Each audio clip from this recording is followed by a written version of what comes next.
Hello hi friends, అందరికీ నమస్కారం. శ్రావణ మాసం అనేది స్టార్ట్ అయింది కదా. ఈ పవిత్రమైన మాసంలో మనం రోజు పూజ ఏ విధంగా చేసుకోవాలి, అలాగే మంత్రాలు అనేది ఏం చదువుకోవాలి, అలాగే ఏ రోజు ఏ దేవుని కొలిస్తే మనకు చాలా మంచి అనేది జరుగుతుంది అనేది ఈ వీడియోలో ఉంటుంది. ఈ పవిత్రమైన మాసంలో శివుని, లక్ష్మీదేవతని, అలాగే వెంకటేశ్వర స్వామిని కూడా ప్రత్యేకంగా పూజిస్తారు. శ్రావణ మాసంలో డైలీ పూజ అనేది ఏ విధంగా చేసుకోవాలి, అలాగే ఏ మంత్రాలు చదువుకోవాలి అనేది ఇప్పుడు తెలుసుకుందాం. ప్రతిరోజు కూడా తెల్లవారుజామునే నిద్ర లేచి శుచిగా స్నానం చేసి తర్వాత పూజా మందిరాన్ని కూడా శుభ్రపరచుకోవాలి. తర్వాత చిత్రపటాలకు గంధం కుంకుమలతో మొత్తం అలంకరణ చేసుకోవాలి. అలాగే పుష్పాలు కూడా పెట్టేసుకొని దీపారాధన అయితే చేసేసుకోవాలి. తెల్లవారుజామున అంటే బ్రహ్మముహూర్తంలో మనము పూజ అయితే చేసుకుంటే చాలా మంచి అనేది జరుగుతుంది. అలాగే ముందుగా అయితే మనము గణేషుని ఆరాధన చేసుకోవాలి. ఓం శ్రీ గణేశాయ నమః అనే మంత్రంని కూడా చదువుకొని గణేషుని అయితే ముందు ఆరాధన చేసుకోవాలి. తర్వాత మనం శివుణ్ణి కూడా ఆరాధన చేసుకోవాలి. ఓం నమ శివాయ అనే మంత్రాన్ని 11 లేదా 108 సార్లు అయినా జపం చేసుకోవాలి. తర్వాత లక్ష్మీదేవిని కూడా మనం ఓం శ్రీ మహాలక్ష్మే నమః అని మంత్రం జపం చేసుకోవాలి. తర్వాత వెంకటేశ్వర స్వామిని కూడా జపం చేసుకోవాలి. తర్వాత పుష్పాలతో కూడా అలంకరణ చేసుకోవాలి. నైవేద్యాలు వచ్చేసి ప్రతిరోజు కూడా పంచామృతం లేదా పలహారాలు అంటే పండ్లు అయినా పెట్టవచ్చు, లేదా పులిహోర అలా ఏవైనా కూడా పెట్టవచ్చు. మన దగ్గర ఉన్న పండ్లు కూడా ప్రసాదంగా పెట్టవచ్చు, లేదా ఏవైనా స్వీట్స్ కూడా పెట్టవచ్చు. ఇలా ఈ విధంగా అయితే నైవేద్యాలు అనేది పెట్టుకోవాలి.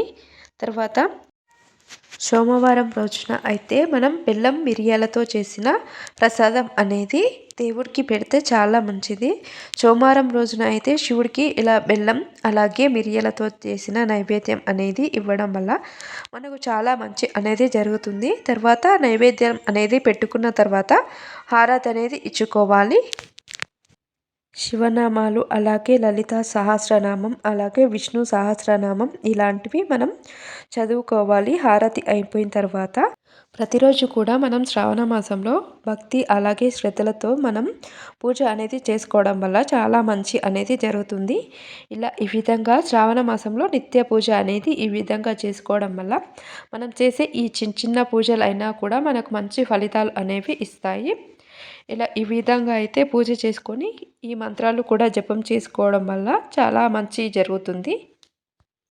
మనం అనుకున్న కోరికలు అనేవి నెరవేరాలన్నా, అలాగే ఆయురారోగ్యాలతో మంచిగా ఉండాలన్నా కూడా మనం ఈ విధంగా మంచిగా పూజ అనేది డైలీ కూడా చేసేసుకోవడం వల్ల శ్రావణ మాసంలో చాలా మంచి జరుగుతుంది ఫ్రెండ్స్. శ్రావణ మాసంలో లక్ష్మీదేవతని కూడా ఎక్కువగా పూజ అనేది జరుపుకుంటారు.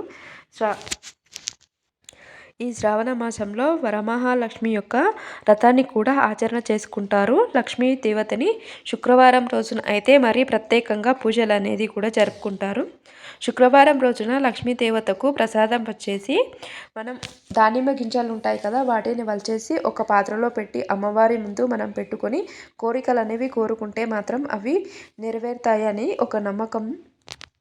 దానిమ్మ గింజలు అంటే అమ్మవారికి చాలా ఇష్టం కాబట్టి మనం నైవేద్యంగా ఇలా దానిమ్మ గింజలను అయితే పెట్టండి ఫ్రెండ్స్. అలాగే ప్రసాదాలు కూడా వచ్చి పులిహోర, అలాగే స్వీట్స్ కూడా పెట్టవచ్చు. శుక్రవారం రోజున అయితే తప్పకుండా ఈ మంత్రాన్ని అయితే జపం చేసుకోండి ఫ్రెండ్స్. ఓం శ్రీ మహాలక్ష్మే నమః అనే మంత్రాన్ని అయితే జపం చేసుకోండి. 3 లేదా 11 సార్లు అయినా జపం చేసుకోండి. శ్రావణ మాసంలో ఒక్కొక్క రోజు ఒక్కొక్క దేవతని ఈ విధంగా కొలచడం వల్ల మనకు ప్రత్యేకమైన ఫలితం అనేది దక్కుతుంది. సోమవారం రోజున శివునికి, మంగళవారం గౌరీదేవికి, బుధవారం విష్ణువుకి, అలాగే శుక్రవారం లక్ష్మీదేవతకు ఈ విధంగా అయితే ప్రత్యేకంగా పూజలు జరుపుకోవాలి. అలాగే నేను చెప్పిన ఈ మంత్రాలు కూడా జపం చేసుకోండి ఫ్రెండ్స్, చాలా మంచి అనేది జరుగుతుంది. వీడియో నచ్చినట్లయితే లైక్ చేయండి, అలాగే సబ్స్క్రైబ్ చేసుకోండి. మా వీడియో ఫస్ట్ టైం చూసినట్లయితే సబ్స్క్రైబ్ చేసుకొని పక్కనే ఉన్న గంట సింబల్ని కూడా ప్రెస్ చేయండి. అప్పుడే మేము చేసే ప్రతి ఒక్క నోటిఫికేషన్ కూడా మీకు అనేది వస్తుంది. Thank you for watching the channel. Please subscribe channel.